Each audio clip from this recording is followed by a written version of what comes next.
Welcome back. Previously, we discussed some of the challenges associated with text data.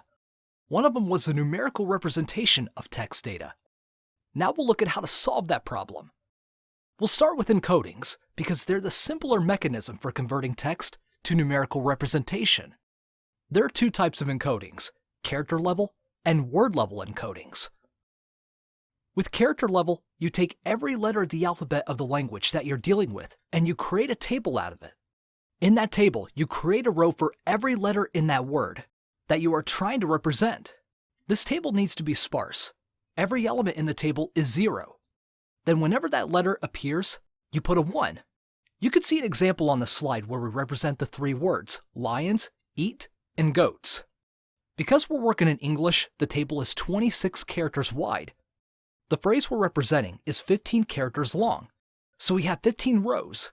And wherever there's a space, the entire row is filled with 0. Wherever our letter appears, we put a 1, when we have that highlighted on the screen. This table can be represented as a sparse tensor. The more words we need to encode, the larger this table will become. It's also difficult to infer any form of relationship between the rows in the table. We also have word-level encodings. In this case, we formulate a dictionary where each column represents a word, and each row represents the occurrence of the word. This dictionary will make use of root words, and will ignore things like singular and plural forms of the words. In this slide, we have a more compact representation than the table that we had in the previous one. Imagine if we had to use Wikipedia, for instance, as our source. This table would get large.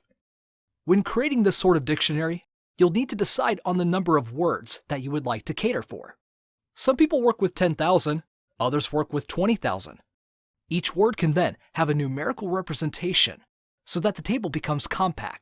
These numbers are categories, not magnitudes. The occurrence of each word is then represented by a number. That is a numerical representation of our text, which can then be fed into a model for training or inference. On this slide, we have a function that we're able to use to convert our text into word sequences.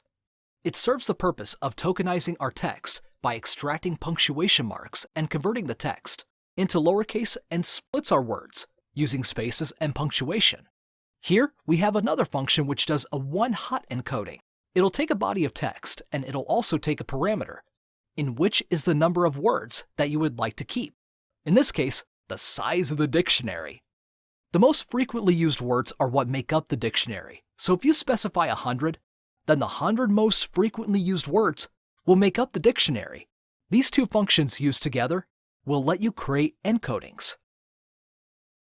Embedding makes use of dense representations that capture the relative relationships between words. They're trained using an unsupervised approach. They're multidimensional, and you could specify the number of dimensions during training.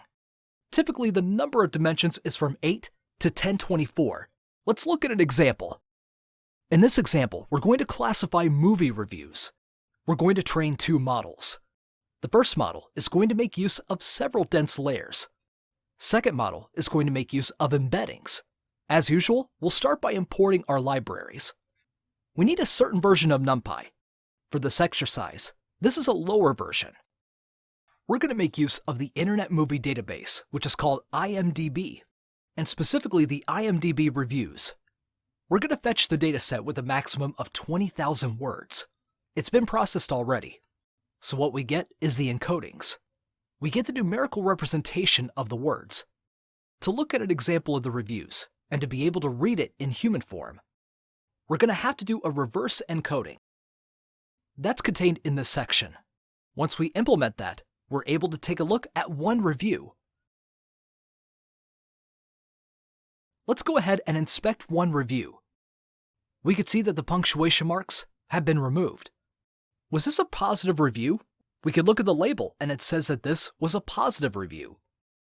Reviews have a variable length, and we could see that by inspecting the sizes of the first 3 reviews that we have. We need to do something. We're going to ensure that every review that we're dealing with has 300 words. And the way it works is we're going to truncate every review to 300 words if it has more than 300 words. If it's fewer than 300, we're going to pad it. And afterwards, we can see that all of our reviews have a length of 300. First thing that we do is train a model. This model has 4 dense layers with 300 neurons per layer. This gives us a model with 361,000 trainable parameters. We go ahead and train this for 10 epochs. What we get is a final accuracy of about 50%. Let's move down to the embedding section and define a dimension of 16 for the vector of our embedding. Then we'll go ahead and create a sequential model with 1 embedding layer and a global average pooling, which flattens our output from the embedding so that we can pass it into the dense layer. This has 320,000 trainable parameters. If we train for 10 epochs, we see that we get much better accuracy. In the next video, we're going to look at recurrent neural networks.